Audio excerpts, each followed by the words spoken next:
이화영 경기도 평화부지사가 최근에 잇따라 검찰의 소환을 받아서 조사를 받고 있어요. 대북 불법 송금 문제. 근데 5일에도 소환 조사를 했는데 아직까지는 입을 꼭 다물고 있는 것 같습니다. 그러면서 그쪽에서는 빨리 기소해달라. 여기서 씨름해봤자 소용없고 판사 앞에 가서 한번 따져보자. 뭐 그러는 것 같아요. 그래서 아직까지는 대북 송금 문제 그건 쌍방울 문제고 경기도는 아무 상관없고 잘 모른다. 뭐 이런 입장인 것 같죠. 지금 이제 네 번이나 네 번이나 이제 대질했는데요. 근데 뭐 지금 이화영이 혼자 이제 그 부인하고 있는 거고요. 나머지 이제 뭐 정인이 본 사람이 한두 명입니까? 네. 지금 이제 그 김성태만 본 게 아니고 그 밑에 이제 여러 임원들 박용철 부회장부터 예. 여러 임원들이 구체적으로 정원 진술하고 있고요. 무엇보다 이게 가장 객관적이라고 오히려 경기도가 더 친한 안부수 있잖아요. 예. 안부수. 이 자들에게 다 불고 있고요. 가장 확실한 증거는 이게 북한이죠, 뭐. 예. 북한이 아니면 아니라고 난리치겠지. 그러겠죠. 저번에도 이야기했지만, 야, 거기 보면 이게 뭐 김성애, 송명철, 타일, 리호남, 예. 다 실제 인물로 등장인물이 나오잖아요. 네. 이거는 이게 구체적인 날짜에 북한 사람이 누구하고 무슨 말했다. 이 정원들이 다 나오지 않습니까? 그리고 이게 북한에 보낸 수많은 초청장 있잖아요. 예. 여러 개의 문건들이 다 나오지 않습니까? 물증이 지금 나오고 있죠. 이게 만약에 소설로 거짓말을 했다면 이게 북한에서 가만히 있겠냐고. 저 윤석열 완전히 괴뢰 정권이 검찰 동원에 조작해가 우리 북한하고 이재명 죽이려 한다. 예. 이러고 있을 거 아닙니까?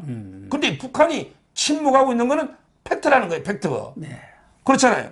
저는 북한도 이미 이재명이 끝났다. 전쟁이 이재명이 끝났다. 이용 가치가 없다. 예. 이렇게 저는 버린 게 아닌가. 한 번도 이재명이 편들어가 이게 북한이 말해준 적이 없거든요. 거의 활용 가치는 끝났다. 이미 뭐 한 돈 1,000만 불 받았잖아요. 예. 저자가게 다시 재개할 가능성은 없다. 이래 보고 있는 게 아닌가. 이래 봅니다. 그런데 지난주에 나온 얘기 중에 하나는 2018년 9월에 남북 정상회담이 있었고 그때 이재명이는 북한에 간다고 같이 수행한다고 방방 떴는데 박원순 최무스님이 그렇죠. 데리고 가니까 바로 남북 정상회담이 끝난 뒤 10월에 이화영이가 방북을 해가지고 뭐 500호 규모의 협력농장 스마트팜 사업도 지원을 하겠다 하면서 뭐 5개항인가 6개항을 합의해 왔어요. 네. 그런데 와서 남북협력 교류기금을 쓰려고 하니까 동의회가 반대니까 돈을 못 준 거 아닙니까? 그렇죠. 그러니까 북한의 실세인 김성애 그 정책실장인가 뭐 실장이 이화영이고 통화하려고 해도 통화도 안 되고 막 그러니까 11월에 김성태를 이제 만난 거 아닙니까? 중국에서. 그 자리에서 이화영이 욕을 엄청나게 해버렸다는 거 아닙니까? 거짓말쟁이에다 뭐 닭 뭐 어쩌고 저쩌고 닭대가리 해가면서. 그러니까 이제 그걸 또 이 얘기를 했겠죠. 이화영이한테. 그러니까 이화영이가 10만 톤의 쌀을 경기도 쌀을 주겠다. 이런 친서를 안부수한테 또 주어가지고 또 전달을 했다는 거 아닙니까? 아, 이게 엄청난 겁니다. 예. 10만 톤. 이게 오늘 나온 거죠. 예. 10만 톤의 쌀을 추가로 약속한다. 친필 편지 있잖아요. 친필 편지. 이거는 빼도 박도 못하죠. 예. 빼박이 찐 거죠. 이 10만 톤이 한 2천억 넘을 겁니다. 2천억이 훨씬 넘는다고 하더라고요. 예, 2천 몇백억 될 겁니다. 예. 이걸 친필로 주겠다고 이화영이가 쓰는데 일개 부지사가 10만 톤을 이게 줄 수 있나요? 어떻게 줍니까? 부지사가 무슨 권한이 있어요? 그러니까요. 제가 보기에 이거는 이재명이 알았다는 명백한 저는 증거다. 이재명이 지시 없이 10만 톤을 북한에 주겠다고 친필로 부지사가 써준다. 이거는 뭐 상식적으로 도저히 말이 안 되잖아요. 이 엄청난 겁니다. 10만 톤이면. 예. 어마어마하죠. 제가 보기에 이재명이 이놈도 북한에서 사겠지. 이거 이재명이도 불가능해요. 이거 대통령도 어려운 겁니다. 대통령도 10만 톤 보내기 어려워요. 쌀 그래 보내는 게 쉬운 게 아닙니다. 보내는 것도 어렵지만 유엔 제재로 그거 줄 수가 없는데 저희가 주겠다고 친서를 보냈는데 이화영이 혼자 자기 독단으로 결정해서 보낼 수 없는 거 아닙니까? 이재명한테 보고를 해서 뭐 결재를 받았던가 내락을 받아가지고 보낸 거 아니에요. 그러니까요. 저는 이게 이런 정원들이나 그다음에 점검물들이 계속 이게 나오지 않습니까? 이 쌀들이 또 이게 그 진짜 굶주리는 북한 동포들한테 가는 게 아니잖아요. 예. 결국에 군량미라든지 이렇게 되는 거거든요. 진짜 이게 적을 이롭게 하는 여적죄 이런 게 엄청난 범죄인데 저는 이게 아무리 이재명이나 이화영이가 무식해도 야 이런 걸 이게 친필로 북한에 써줄까?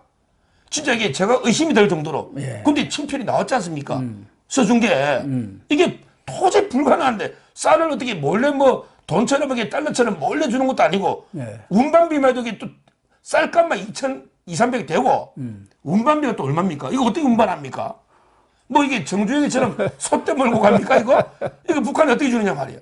그 당시 또 이게 유엔 제재가 있잖아요. 배로 가야 하지 않습니까? 저는 이게 야 이재명이가 아무리 이게 뭐 무식하거나 이게 무식하면 또 용감하다 하지만 이런 게 어떻게 넌 도저히 납득이 안 되는 제 상식으로는 이런 게 점검물들이 쏟아지고 있는 거예요 지금. 그때만 하더라도 남북 정상회담이 이루어지고 뭐 9.19 합의다 이런 것들이 있으면서 남북 교류가 이제 활짝 문이 열릴 것이다 생각해서 이재명으로서는 우리도 통 크게 한번 합시다 해서 신밧돈 준다고 그래. 그랬는데 김성애가 그 얘기를 듣고 이화영이 말을 어떻게 믿느냐. 전혀 신뢰를 안 하더라는 거 아닙니까? 또 하나는 방영철 쌍방울 부회장 있지 않습니까? 그 사람이 이재명 대표하고 김성태하고 통화하는 것을 2번 목격을 했다. 그러니까 제가 이렇게 판단할 때는 그 2019년 1월 달에 선양에서 그때 뭐 송명철이랑 회식 자리에서 바로 통화를 했다는 거 아닙니까? 그래가지고 아이고 회장님 고맙습니다 하니까 김성태가 네네네 감사합니다 뭘요 그랬다는 것 하나 오고 2019년에 그 12월에 비비안 인수해가지고 또 강남에서 뭐 이태영 변호사랑 술자리 했을 때 거기도 방영철이가 있었을 가능성이 있잖아요. 그러니까 딱 맞는 거예요. 지금 방영철이나 안부서나 김성태의 그런 진술들을 보면은 딱딱딱 아구가 맞아요. 어떻게 이게 그 북한이 다 지켜보고 있어요 수사 상황을. 그러니까 그러기에 이재명이가 그래도 야당 대표입니다. 이거 어떻게 없는 이야기를 지냅니까? 그때 10만 톤 준다는 거 있잖아요. 친필 편지를 이화영이가 그건 노잖아요. 안부수한테 가가 북한이 안부수가 북한 갔거든요. 예. 이걸 이게 북한에 준 게 다 증거로 노잖아요. 그러니까 이제 검찰이 야 이화영이가 어떻게 이게 마음대로 써줄 수 있냐 10만 톤을. 그래서 이제 위선 수사를 하는데 만약에 이화영이가 이걸 입을 안 열면요 자기가 다 덤터기 써야 돼요. 저는 이화영이가 입을 연다 봐요.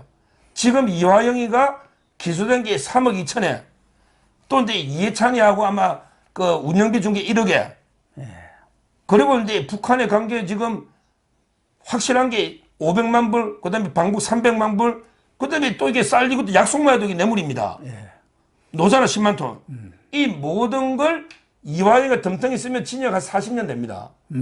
징역 40년. 다 덤텅이 쓰면 뇌물 액수가 100몇십억 되잖아요. 예. 지금. 근데 이화영이가 과연 그렇게 할까?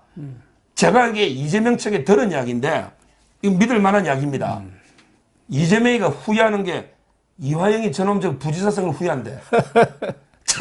이화영 자기가 시켜놓고 또 이게 이화영이를 이제 팽시기를 하는 거죠. 왜냐하면 이게 내가 이해찬 때문에 썼대.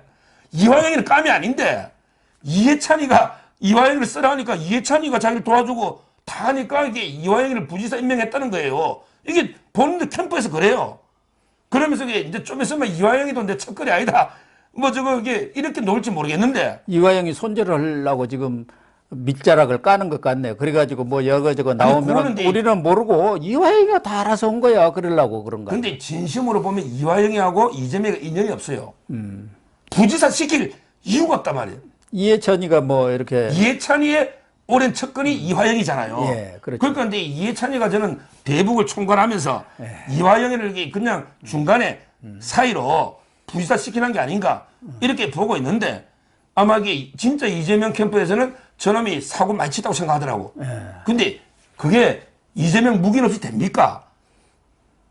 이화영이가 북한에 왜 가고 중국에 왜 가고 출장 보고서 다 이유도 나오고 이게 이재명이가 모르냐고요. 보고 안 하고 아니냐고요. 그리고 이 전화 바꿔주고 통화하면서 고맙다 하고 다 했잖아요. 그리고 이게 이재명이 자기가 이게 북한에 방북하고 싶어서 다 이게 그때 돈 보낼 때 초청장 다 보냈잖아요. 지금 와서 이게 이화영을 또 이용만 해먹고 저게 또 측근 아니다. 아마 이렇게 지금 이재명이가 버릴 가능성은 많다 봐요. 왜? 이화영이는 이게 빼도 박도 못 하거든요. 앞으로 이게 이재명이 재판 태도를 봐야 되는데 이게 이제 영장이 들어오잖아. 이게 이제 새로 영장이 청구한단 말이에요. 그럼 또 한동훈 장관이 국회 와가지고 이게 설명하겠죠. 그러면 이제 저는 그때 이재명이가 뭐라고 할까? 지금 이재명이가요, 쌍방울 문제에 대해서는 반박을 잘 못해요. 가만히 보세요. 쌍방울은 반박을 잘 못해. 왜냐하면 이게 북한하고도 연계되어 있기 때문에. 그러네요. 거의 쌍방울 북한하고 자극하면 큰일 나거든요. 무슨 얘기를 하는 게 이재명이가 없어요. 뭐 부인하다가 북한에서 열받으면 진짜 이재명이 끈짝납니다. 거기서 딱 터트려버리면 다 나오잖아요. 예. 그래서 지금 저는 과연 이게 쌍방울이 구속영장이 청구됐을 때 한동훈 장관이 어떻게 설명하고 이재명이가 어떻게 방어를 할까? 이게 아주 저는 궁금합니다. 그래서 이재명이도 이화영한테 다 덤터기를 씌워갖고 손절을 하고 싶지만 아마 그렇게 되면 이화영이가 입을 연다고 보고 쉽게 손절은 하기는 어려울 것 같습니다. 이제는 이화영이 스스로가 이러다가는 내가 평생 감옥에서 썼겠구나 이렇게 해갖고 심경 변화를 일으키는 것이 가장 좋은 것 같고 1심에서 빨리 그냥 팡팡 크게 때려야 할 것 같습니다. 그러니까 제가 이게 이번에 그 한동훈 장관하고 이재명이가 국회에서 체포동의안 할 때요. 제가 이게 아주 중요한 걸 예언했는데 딱 그대로 됐더라고. 근데 이게 언론들이 잘 모르는데 잘 보시면 이재명이가 반박한 20장, 그 다음에 이재명이 반박문을 잘 보십시오. 절대 이게 부패방지법이나 이해충돌방지법 이야기가 한 줄도 없어요. 전부 이게 야 우리는 5천억 회수하니까 배임이 아니야. 당군인의 환수야. 그 다음에 FC는 뭐 내가 문 게 아니고 시민 이익 아니냐 뭐 이런 식으로 FC하고 배임만 떠들지. 그 위례의 부패방지법하고 그 다음에 대장동의 7천여 원의 이해충돌방지법이 있죠. 이거는 한 줄도 없어. 저 20장 다 봤잖아요. 한 줄도 없어. 왜? 이거야말로 이게 변명을 진짜 못하거든. 이게 5년이야 5년에 징역 10년입니다. 두 개. 이게 왜? 그때 위례예요. 위례에 보면 이미 그 나무계나 정제창이 있잖아요. 그 다음에 호방건설하고 미리 다 짜고 이 사업자를 미리 정해놓고 자료를 주는 거죠. 이걸 한동훈 장관이 제일 저는 설명적인 명언이요. 그날 이것도 많이 보도가 안 되는데 시험 보는 놈이 출제자하고 짜고 문제를 지가 낸다. 한동훈 장관이 설명했잖아요. 이게 바로 부패방지법입니다. 이게 바로 지금 바뀐 게 이해충돌방지법이죠. 이것만 가지고도 이재명이는 5년, 5년, 10년 이하입니다. 엄청난 거거든요. 근데 이재명이가 거기에 대해서는 입도 못 열고 있어요. 왜? 이건 명백한 팩트거든요. 따라서 저는 재판 가도 이게 그 이재명의 그 유죄는 문제가 없고 지금 이게 이재명, 근데 쌍방울에 대해서 한마디 해봐. 뭐 이게 한마디도 없잖아요. 쌍방울에 대해서. 저는 이 부분이 이게 국회 왔을 때 과연 이게 어떻게 할지, 전부 이게 이화영으로 떠넘길지, 이화영 선에서 자를 수 있을지. 근데 본인이 서명하고 초청장 보내고 통화하고 많이 오거든요. 이게 저는 진짜 궁금합니다. 아무튼 뭐 검찰로서는 이화영이가 입을 열든 안 열든 물증을 충분히 확보를 했기 때문에 불법 대북 송금 사건도 거의 마무리 수순에 가 있지 않나 그런 생각이 듭니다. 그래서 조만간 이화영이를 기소를 할 것 같겠네요. 예. 이화영이 이제 기소하면 아마 이제 그게 이제 한 3월 저는 말쯤에 이재명이 보고 한 번 더 오라겠죠. 근데 이제 또 이원석 총장이 그 수원에서 하고 있거든, 쌍방울을요. 수원에서 있는 걸 아마 이게 그 서울중앙지검 합치지 않을까. 백현동이나. 다른 거하고 이게 저번처럼 대장 FC도 합쳤잖아요. 이런 식으로 이게 중앙지검으로 합쳐가지고 한꺼번에 영장을 청구하면 한 번 이게 먼저 이재명을 한번 불러야 돼요. 이번에도 이게 불러야 돼요. 근데 저번보다 훨씬 할 말이 없을 겁니다. 이 쌍방울은 이게 북한하고 연결되어 있기 때문에 엄청나게 민감하고 북한을 조금 자극하면 야, 저 송명철이 뭐 김성애 리오남전 뭐 이게 소설이야. 황당무 이랬다가 북한에 열받으면 이재명 이거 말고도 많이 있을 거라고 저는 보거든요. 그렇잖아요. 북한이 어떤 집단입니까? 지금 이재명으로서는 상당히 저는 고민하고 있다.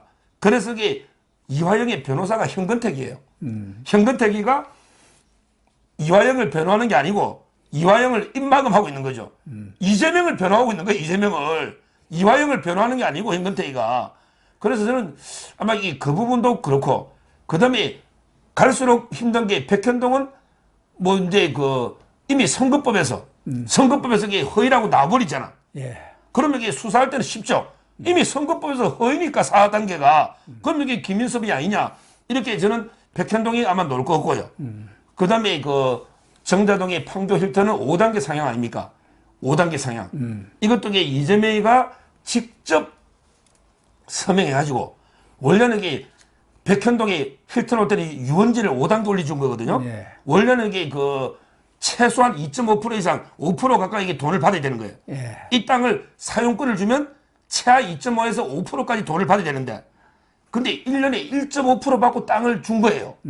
근데 그걸 외국인 촉진법으로 꾸미는데, 근데 외국인 촉진법이 되려면 외국 놈이 30% 넘어야 되는데, 예. 그 검은 머리 캐나다 국적은 국적인데 우리나라 사람이야. 이 사람을 4억 얼마를 투자해가지고 30.6%를 줍니다. 이게 말이 됩니까? 30% 넘게 되는데 우리나라 사람이 외국 국적이니까 그걸 이용해서 4억 투자해가 30.6%니까 너 외국인가 아니냐 특혜를 주는데 이재명에게 사인해서. 예. 근데 그때 황승택이는 49% 들고 있어요. 황승택이는 49% 있다니까. 그게 국내 기업이죠. 예. 말도 안 되잖아요. 30.6%가 검은머리 외국인인데 가짜 짜고.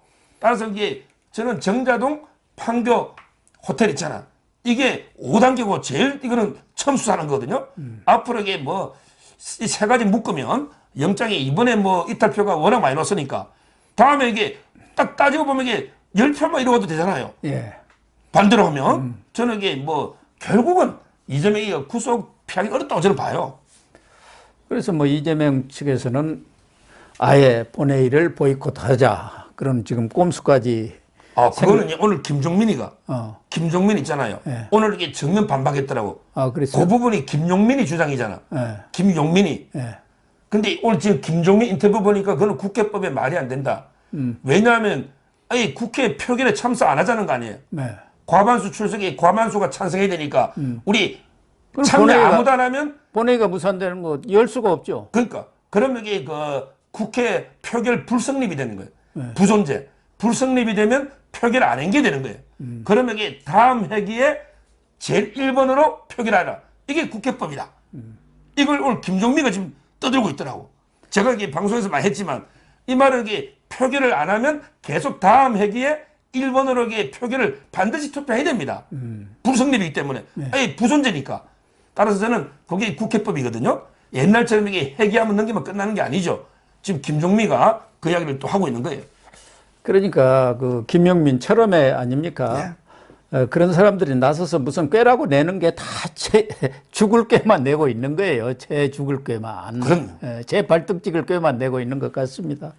아무튼 이 북한의 김성애 아태이 실장도 이 대북 소식통들 사이에서는 북한 왕실장이라 할 정도로 대남 관계에서는 아주 최고 실세였는데 이재명이를 잘 몰랐던 것 같아요. 그래가지고 이화영이하고 이렇게 연결고리를 해갖고 뭔가 믿고 좀 일을 해보겠다 했다가 된 게 하나도 없어갖고 지금은 실각당해갖고 저 황해도 무슨 농장에 가서 농사 짓고 있다고 그러네요. 지금 이제 제가 여러 군데 확인해 보니까 황해도에 이제 숙청당해가지고 농사 짓는 거 맞고요. 근데 복귀는 했는데 아직까지 직위는 못 받았다는 사람도 있어요. 그래요? 이제 해제는 됐는데 직위를 못 받았다. 지금 이게 북한에서 보면 우리 대남 공작이 두 부서가 있거든요. 하나는 이제 공식 라인은 외무성 있잖아요. 외무성. 그다음 하나가 이제 통일전선부거든요. 통전부라고 그러죠. 예. 거기에 김영철 있잖아요. 유명한. 김영철 하고 이제 김성애 이 자들이 이제 통일전선부 그 둘이가 한 라인이에요. 김영철하고 김성애. 그다음에 라이벌이 김성애 라이벌이 우리 최선희 있잖아. 최선희 외무부 지금 이게 부상 지금은 아마 외무상인지 외무상으로 승격했죠. 그다음에 그 위에 옛날에 리용호 그다음에 최선희 이 두 명 라인이거든요. 근데 지금 제가 1호 신문이나 다른 여러 보도나 물어봤더니 이 쌍방울이나 이 간돈의 배달 사고 좀 난 것 같아. 아, 그래요? 이게 북한에서도 이게 배달 사고 나거든요. 당연하죠. 왜냐면 이게 안부수가 갈 때 또 뭐 뒷돈을- 김정실한테 뒷돈을 주고 좀 뒷돈을 하는데 많이 주잖아요. 이게 지금 보니까 돈이 좀 빈다고 합니다. 이게 심각하죠. 그러니까 이게 그 숙청이 된 게 원래는 이게 뭐 하노이 노딜 있잖아.